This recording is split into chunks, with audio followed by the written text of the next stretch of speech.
नमस्कार, 20 मिनट 20 खबर में आपका बहुत बहुत स्वागत है। मैं हूं आपके साथ ऋषिका।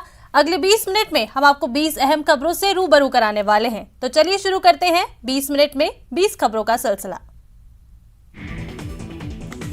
बाड़मेर में कारोबारी की हिम्मत के आगे लुटेरे पानी भरते नजर आए और आखिरकार उन्हें भागना पड़ा।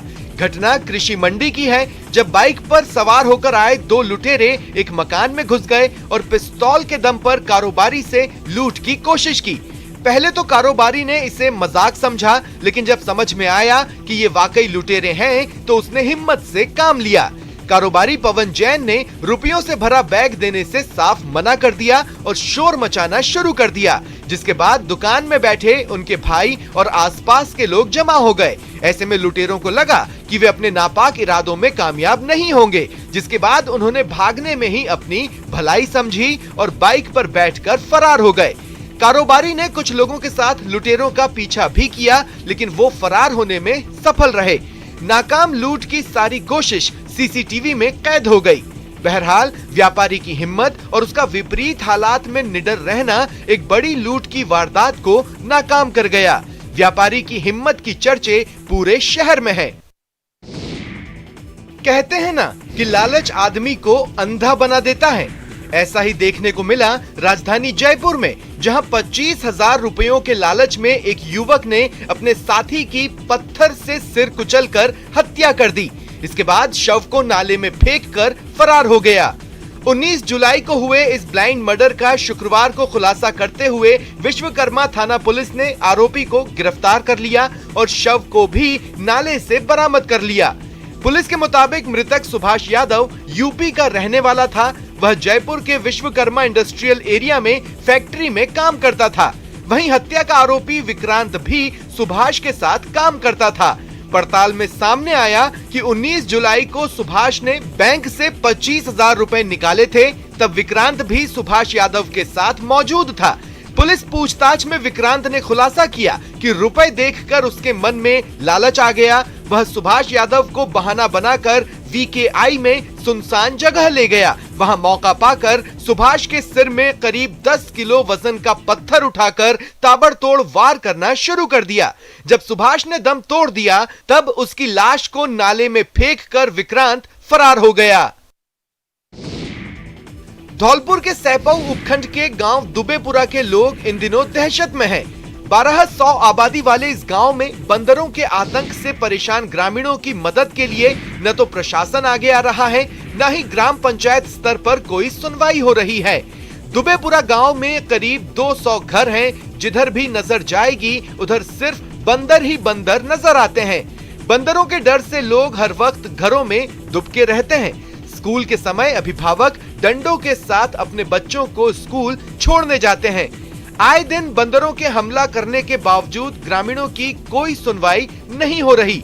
गांव के एकमात्र राजकीय उच्च प्राथमिक विद्यालय में पिछले 3 महीनों में 3 बच्चों को बंदरों ने काट लिया, जिससे नाराज ग्रामीणों ने शुक्रवार सुबह स्कूल खुलने से पहले ही स्कूल पर ताला जड़ दिया। हालांकि शिक्षकों की समझाइश के बाद ग्रामीणों ने स्कूल का ताला खोला। लोगों का कहना है कि बंदरों ने 1 साल में गांव के करीब 12 लोगों को अपना शिकार बनाया है। बंदरों का आतंक इस कदर हावी है कि स्कूल में घुस जाने के बाद बच्चे बाहर निकलने की हिम्मत नहीं कर पाते। दौसा में इन दिनों किसानों के साथ खुली लूट हो रही है। दरअसल इन दिनों बारिश के बाद किसान अपनी फसल में यूरिया खाद देने की तैयारी कर रहे हैं, लेकिन जैसे ही वो बाजार में यूरिया खाद लेने के लिए आते हैं तो 270 रुपए के बैग के बदले 510 रुपए देने पड़ते हैं। यूरिया खाद बेचने वालों से किसान गुजारिश भी करते हैं, लेकिन वहां से सिर्फ एक ही जवाब मिलता है कि ये जरूरी है। अब आपको विस्तार से बताते हैं आखिर ये मामला है क्या। असल में कई कंपनियों के यूरिया खाद अलग अलग खाद विक्रेताओं और क्रय विक्रय सहकारी समितियों के पास आ रहे हैं, लेकिन यूरिया की कंपनियां नैनो यूरिया के रूप में एक बोतल लिक्विड दे रही हैं। चाहे इसे किसान लेना चाहें या ना लेना चाहें, किसानों का कहना है कि नैनो यूरिया के उपयोग के लिए हजारों रुपए की मशीन का भी इंतजाम करना पड़ता है। ऐसे में वो सिर्फ यूरिया का बैग ही लेना चाहते हैं, लेकिन डीलर उन्हें जबरन नैनो यूरिया भी दे रहे हैं। ऐसे में किसान 270 रुपए के यूरिया बैग के साथ 240 रुपए का नैनो यूरिया खरीदने को मजबूर हैं। हालांकि प्रशासन के स्पष्ट निर्देश हैं कि किसान को अतिरिक्त सामग्री ना दी जाए और ओवर रेट ना लिए जाए। इसके बावजूद कृषि विभाग के अधिकारियों की मिलीभगत से खाद विक्रेता जबरन किसानों को नैनो यूरिया दे रहे हैं। बारां जिले में इंद्रदेव की मेहरबानी जमकर बरस रही है, तभी तो जिले में अब तक औसत से 35% अधिक बारिश दर्ज की गई है। पिछले 2 दिनों से बारां शहर समेत छबड़ा, अंता, किशनगंज समेत कई इलाकों में तेज बारिश हुई, जिसके कारण नदी नालों में उफान है। हालत ये है कि ग्रामीण इलाके में पुलिया और रपटों पर 2 से 4 फीट तक पानी की चादर चल रही है। कई गांव का तो आपस में संपर्क कट गया। वहीं कई लापरवाह लोग पानी के तेज बहाव में अपने वाहन पार कर ले जा रहे हैं। देखिए, ये तस्वीर अंता के बड़गांव की है, जहां बड़गांव से माधोपुरा जाने वाले रास्ते पर बरसाती नदी उफान पर है। पुलिया पर 2 फीट से ज्यादा पानी की चादर चल रही है, फिर भी लोग जान जोखिम में डाल रास्ते को पार कर रहे हैं। वहीं दूसरी तस्वीर है किशनगंज क्षेत्र के गरड़ा की। यहाँ भी बारिश के बाद बरूनी मार्ग की पुलिया पर पानी का तेज बहाव है। कई लोग पानी के उतरने के इंतजार में पुलिया से पहले खड़े हैं, लेकिन कई अपनी जान की परवाह किए बिना रास्ता तय कर रहे हैं। यहाँ जीप से लेकर बाइक सवार तक जान जोखिम में डाल रहे हैं। दौसा जिले में रिमझिम बारिश का दौर जारी है। लगातार बारिश से कई जगहों पर जनजीवन अस्त व्यस्त नजर आ रहा है। गुरुवार की रात सूरजपुरा ग्राम पंचायत के खेड़ली गांव में एनीकट टूट गया, जिसके कारण एनीकट में भरा पानी बह गया। एनीकट टूटने और पानी बहने के बाद ग्रामीणों में नाराजगी है। ग्रामीणों का कहना है कि मॉनसून से पहले इस एनीकट की मरम्मत नहीं कराई गई और न ही यहां पर मनरेगा कार्य चलाकर एनीकट की पाल को सही कराया गया, जिसके कारण 2015 में बना एनीकट मरम्मत के अभाव में जगह जगह से टूट गया। आखिरकार गुरुवार की रात एनीकट टूटा और सारा पानी बह गया। ग्रामीणों की मांग है कि प्रशासन एनीकट की मरम्मत कराए, ताकि यहां पर बारिश का पानी संग्रहित हो सके और आसपास के क्षेत्र का भूजल स्तर भी बढ़ सके। ग्रामीणों का कहना है कि एनीकट की मरम्मत के लिए कई बार अधिकारियों और जनप्रतिनिधियों से मांग की गई, लेकिन कहीं कोई सुनवाई नहीं हुई। टोंक कलेक्ट्रेट परिसर में राजीव गांधी सेवा केंद्र पर जिला स्तरीय जन सुनवाई कार्यक्रम का आयोजन हुआ। बिजली से जुड़ी समस्या लेकर एक फरियादी तीसरी बार जन सुनवाई में पहुंचा, लेकिन आश्वासन के अलावा कुछ नहीं मिला। अतिक्रमण हटाने, पट्टा बनवाने, छात्रवृत्ति योजना का लाभ दिलाने, वृद्धावस्था पेंशन, सड़क, बिजली समेत करीब 150 समस्याएं सामने आई, जिनमें से 2 मामलों को जिला कलेक्टर ने जिला सतर्कता समिति में दर्ज करने के निर्देश दिए। पट्टा नहीं देने, साफ सफाई, अतिक्रमण से जुड़े परिवादों को कलेक्टर ने गंभीरता से लेते हुए नगर परिषद के एएओ सुरेश चंद जैन को 2-3 दिन में सभी मामलों का निस्तारण करने के निर्देश दिए। जन सुनवाई में सोलंगपुरा आंगनबाड़ी पर कर्मचारियों के नहीं आने, पोषाहार नहीं मिलने की शिकायत पर कलेक्टर ने सीडीपीओ को जांच कर रिपोर्ट देने के निर्देश दिए। कलेक्टर चिन्मयी गोपाल सरकार के निर्देश पर जन सुनवाई में आने वाले हर परिवादी की समस्या को धैर्य पूर्वक सुनकर उसका समय पर निस्तारण करने का अधिकारियों को निर्देश दिए। टोंक के पीपलू में पुलिस की कम्युनिटी पुलिसिंग यूनिट ने स्कूल में महिला आत्मरक्षा प्रशिक्षण शिविर का आयोजन किया। इन शिविरों में करीब 1000 छात्राओं सहित स्कूल के महिला स्टाफ ने प्रशिक्षण लिया। टीम प्रभारी हेड कांस्टेबल अंजना चौधरी ने बताया कि पुलिस अधीक्षक मनीष त्रिपाठी के निर्देश पर पीपलू के उच्च माध्यमिक स्कूल में शिविर लगाया और लड़कियों के साथ स्टाफ सहित कस्तूरबा गांधी बालिका आवासीय विद्यालय की छात्राओं को प्रशिक्षण दिया गया। वहीं बनवाड़ा उच्च माध्यमिक स्कूल, संस्कार पब्लिक स्कूल में भी प्रशिक्षण दिया गया। इस दौरान स्पीक अप मोबाइल ऐप से मुश्किल में फंस जाने पर पुलिस को सूचना देने का तरीका सिखाया और स्कूल जाते समय रास्ते में छेड़छाड़ या फप्तियां कसने वालों से बिना डरे स्कूल प्रिंसिपल को जानकारी देने की सलाह दी। इस दौरान लड़कियों को जागरूक रहने और पर्यावरण संरक्षण के लिए पौधे लगाने का भी संदेश दिया गया। सालों के इंतजार के बाद अगले महीने से प्रदेश में 3 नई ड्रग टेस्टिंग लैब शुरू होने जा रही है। आम लोगों को बेस्ट क्वालिटी की दवाएं उपलब्ध कराने के लिए राज्य सरकार ने नई ड्रग टेस्टिंग लैब में एनालिस्ट की नियुक्तियां भी कर दी हैं। नकली दवाओं की जांच के लिए प्रदेश में अब तक जयपुर में एकमात्र ड्रग टेस्टिंग लैब थी, जिसका सीधा असर सैंपल जांच की स्पीड पर पड़ रहा था। एकमात्र लैब होने के कारण सैंपल जांच की पेंडेंसी हजारों में पहुंच गई थी, जिसका सबसे बड़ा खामियाजा ये था कि जब तक नकली दवाओं की जांच रिपोर्ट सामने आती थी, तब तक दवाएं मरीजों को सप्लाई हो जाती थी। लेकिन सालों से किए जा रही कोशिशों का नतीजा अब सामने आया है और अब प्रदेश में 3 नई ड्रग टेस्टिंग लैब का काम पूरा हो गया है। अब जोधपुर, बीकानेर और उदयपुर में 3 नई ड्रग टेस्टिंग लैब अगले महीने यानी अगस्त में शुरू होने जा रही है। Drug and food commissioner Sunil Sharma ने बताया कि तीनों लैब के भवन और मशीनें पहले से उपलब्ध हैं, इसलिए अगस्त के पहले सप्ताह तक दवाओं के सैंपल्स की जांच का काम शुरू हो जाएगा। जोधपुर, बीकानेर और उदयपुर, इन 3 जगह नई लैब का निर्माण हो चुका है। अब राज्य सरकार ने यहाँ पे एनालिस्ट को डेप्यूट कर दिया है। तीनों जगह ही एनालिस्ट जाके ज्वाइन कर चुके हैं। माउंट आबू में प्रशासन शहरों के संग अभियान के दूसरा चरण की शुरुआत हुई। इस अभियान में माउंट आबू के कई लोगों को फिर पट्टे बांटे गए, जिससे लोगों में खुशी देखी जा रही है। शिविर में पिंडवाड़ा आबू के विधायक समाराम गरासिया भी मौजूद रहे। उन्होंने इस शिविर में पट्टे देने की जो प्रक्रिया चल रही है, उस प्रक्रिया में कोई पक्षपात ना हो, इन सब चीजों का जायजा लिया और अधिकारियों को कई जरूरी निर्देश दिए। इस मौके पर विधायक ने अपने हाथों से कई लाभार्थियों को पट्टे बांटे और पट्टे वितरण के काम पर संतोष जाहिर किया। माउंट आबू उपखंड अधिकारी कनिष्क कटारिया ने कहा कि यहाँ घर घर सर्वे होना चाहिए और इस सर्वे के जरिए आवेदन इस कैंप में किए जाने चाहिए, ताकि उचित लोगों को सरकार की इस योजना का लाभ मिले। वहीं नगरपालिका आयुक्त शिवपाल सिंह ने बताया कि इस शिविर में 26 पट्टे वितरण किए गए हैं। सिरोही में रीट भर्ती परीक्षा को लेकर जिला प्रशासन अलर्ट मोड पर है। केंद्रों पर तीसरी आंख यानी सीसीटीवी से पैनी नजर रखी जा रही है। शहर में रीट भर्ती परीक्षा को लेकर 13 परीक्षा केंद्र बनाए गए हैं। 2 दिवसीय रीट परीक्षा महोत्सव में 4 पारियों में परीक्षा का आयोजन किया गया है।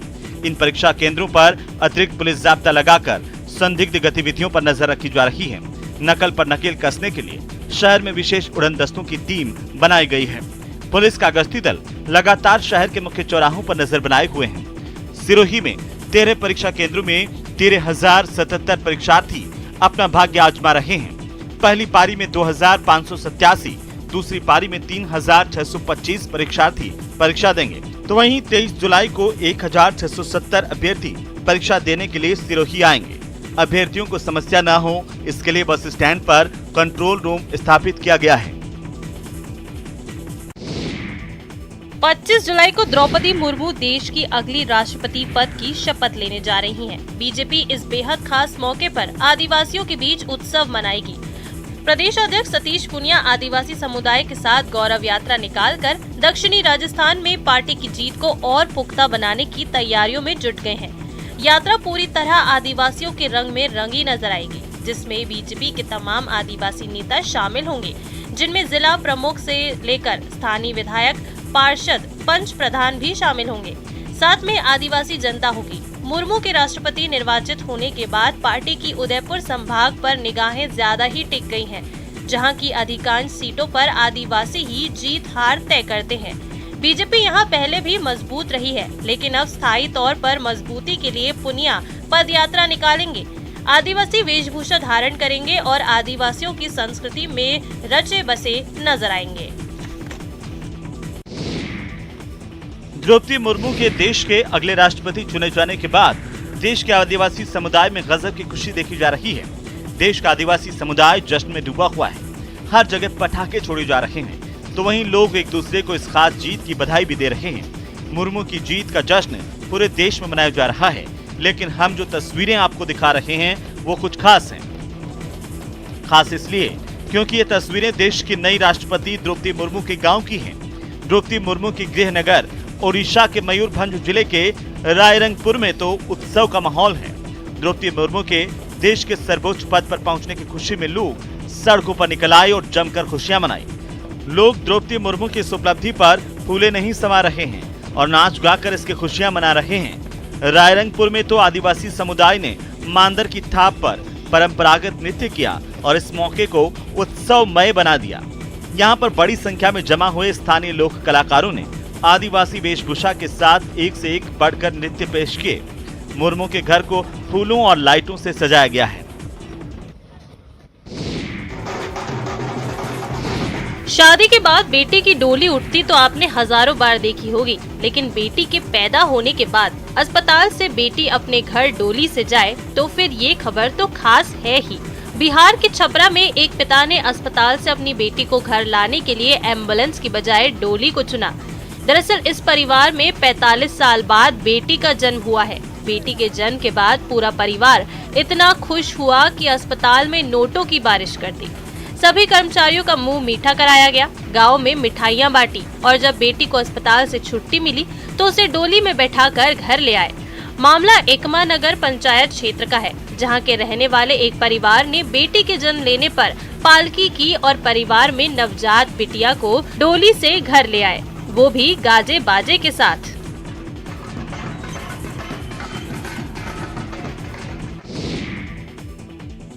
1, 2, 3 अद्भुत नजारा, लेकिन बेहद ही रोमांचकारी। सतपुड़ा के घने जंगलों के बीच से जब एक के बाद एक 3 बाघ शावक निकले तो यहाँ से गुजरने वाले राहगीरों की सांसें थम गईं। रोमांचित करने वाला नजारा दिखा सिवनी के पेंच टाइगर रिजर्व से लगे खबासा में, जहां पर गुरुवार को रात के अंधेरे में बाघ के 3 शावक सड़क पार करते हुए नजर आए। उस क्षण उस सड़क से गुजर रहे किसी राहगीर ने रोमांचकारी पलों को अपने कैमरे में कैद कर लिया। वीडियो में तीनों शावक एक के बाद एक सड़क पार करते नजर आ रहे हैं। ये तीनों तेलिया फीमेल बाघिन के बताए जा रहे हैं। जैसे ही राहगीरों ने इन बाघ शावकों को सड़क पार करते हुए देखा तो कुछ देर के लिए तो सांसें थम गई, लेकिन शावक सड़क पार कर जंगल की ओर चले गए। इसी दौरान राहगीरों ने शावकों का ये वीडियो बनाया, जो फिलहाल सोशल मीडिया पर वायरल हो रहा है। सावन का पावन महीना चल रहा है और शिवालयों में शिव भक्तों का तांता लगा हुआ है। बोल बम और हर हर महादेव के जयकारों से धरती गगन गुंजायमान हो रहे हैं। इसके साथ ही देश के 12 ज्योतिर्लिंगों में भी विशेष पूजा अर्चना का आयोजन लगातार चल रहा है। शुक्रवार को 12 ज्योतिर्लिंगों में से एक उज्जैन के महाकाल मंदिर में भी शिव भक्ति की गंगा बह रही है। सावन के इस पवित्र महीने में हिमाचल प्रदेश के सीएम जयराम ठाकुर ने महाकाल मंदिर पहुंचकर और पत्नी के साथ महाकाल की भस्म आरती में शामिल हुए। उन्होंने महाकाल की पूजा अर्चना की और महाकाल का आशीर्वाद लिया। सावन महीने में बड़ी संख्या में श्रद्धालु भगवान महाकाल का आशीर्वाद लेने उज्जैन के महाकाल मंदिर पहुंचते हैं। ऐसे में अल सुबह 3 बजे हिमाचल प्रदेश के मुख्यमंत्री जयराम ठाकुर सपरिवार भस्म आरती में शामिल हुए और बाबा महाकाल का पूजन अभिषेक कर महाकाल का आशीर्वाद लिया। भस्म आरती के दौरान सीएम ने अपने परिवार के साथ नंदी हॉल में बैठकर दर्शन किए। सीएम ठाकुर हिमाचल प्रदेश से इंदौर और फिर उज्जैन पहुंचे थे। इस दौरान उन्होंने कहा कि देश और प्रदेश में सुख शांति बनी रहे, यही प्रार्थना बाबा महाकाल से की है। बम बम भोले हर हर महादेव की जयकार से देवभूमि गूंज रही है। पूरा हरिद्वार केसरिया हो रहा है। कावड़ में बंधे घुंघरुओं की रुंझुन भी भगवान शिव की भक्ति के गीत गुनगुना रही है। वैसे तो सावन महीने में हर जगह ही शिव भक्तों की बयार रह रही है, लेकिन हरिद्वार की बात ही अलग है। यहाँ तो कण कण में देवताओं का वास है। और फिर सावन महीने की बात ही क्या, कावड़ियों से तो ये नगरी गुलजार हो ही रही है। गुरुवार को तो 35 लाख कावड़िए हरिद्वार पहुँचे, जिसके बाद 14 जुलाई से शुरू हुए कावड़ मेले में अब तक 1,08,70,000 से ज्यादा कावड़िए हरिद्वार से गंगा जल भरकर शिवाभिषेक के लिए अलग अलग स्थानों के लिए रवाना हो चुके हैं। वहीं शुक्रवार को भी धर्मनगरी में कावड़ियों का सैलाब नजर आया। हर की पैड़ी से लेकर मंदिरों और बाजारों में शिव भक्त कावड़िए ही कावड़िए नजर आ रहे थे। कावड़ यात्रा में कावड़ियों की बढ़ती भीड़ के साथ ही पुलिस ने सतर्कता भी बढ़ा दी है। हर की पैड़ी से लेकर अन्य गंगा घाटों और मंदिरों, पार्किंग, बाजारों, होटलों और धर्मशालाओं में डॉग स्क्वाड व बम निरोधक दस्ते की तैनाती की गई है। सावन के महीने में झारखंड के देवघर में विराजमान बाबा बैद्यनाथ के दरबार में भक्तों का तांता लगा रहता है। पूरे महीने यहाँ पर शिव भक्त कांवड़ में गंगा जल लेकर बाबा धाम पहुँचते हैं और जलाभिषेक करते हैं। इस दौरान पूरी नगरी केसरिया नजर आती है। इस कांवड़ यात्रा में भक्त अनोखी कांवड़ भी तैयार करते हैं। ऐसी ही एक अनोखी कावड़ लेकर बिहार की राजधानी पटना के शिवभक्त पहुंचे हैं। देखिए इस कावड़ को, इसकी लंबाई 54 फीट है। पटना से 500 कावड़ियों का जत्था इस 54 फीट लंबी कावड़ को लेकर पहुंचा है। इस 54 फीट की कावड़ में कुलदेवी देवताओं के साथ भगवान भोलेनाथ और पार्वती की मूर्तियां लगी हैं। कावड़ को बेहद ही आकर्षक ढंग से सजाया गया है। कावड़ियों का कहना है कि वे पिछले 10 साल से ऐसी ही कावड़ लेकर आ रहे हैं। इस कावड़ को बनाने में पूरे इलाके के लोग सहयोग करते हैं। 2008 से किला रोड देवी स्थान से निकलता है और पूरा पटना सिटी का भ्रमण करते हुए गौरी शंकर मंदिर अगमकुआं जाता है और 54 घंटा में देवघर में जल चढ़ाया जाएगा। ये पूरा पटना सिटी में भक्तिमय का माहौल रहता है। गुजरात के गांधीनगर में 36वें राष्ट्रीय खेलों का लोगो जारी किया गया। सीएम भूपेंद्र पटेल ने इस लोगो का अनावरण किया। लोगो में गिर के शेर सहित कई प्रतीक हैं। इस मौके पर राज्य के कई जिलों के खिलाड़ियों की उपस्थिति भी खास रही। राष्ट्रीय खेलों के लिए देश भर से 7000 खिलाड़ी गुजरात आएंगे। इस मौके पर सीएम भूपेंद्र पटेल ने कहा, ये गुजरात के लिए गौरव की बात है कि राज्य में इतने बड़े खेल का आयोजन किया जा रहा है। उन्होंने गुजरात को मेजबानी देने के लिए AOI को धन्यवाद भी दिया। बता दें कि गुजरात पहली बार राष्ट्रीय खेलों का आयोजन कर रहा है। 7 साल बाद होने वाले राष्ट्रीय खेलों को लेकर खेल प्रेमियों में खासा उत्साह है। 27 सितंबर से 10 अक्टूबर तक राष्ट्रीय खेलों के दौरान कई तरह की प्रतियोगिताओं का आयोजन होगा। इससे पहले 2015 में केरल में राष्ट्रीय खेलों का आयोजन किया गया था। चेन्नई के मामलापुरम में 28 जुलाई से 44वें शतरंज ओलंपियाड शुरू हो रहा है।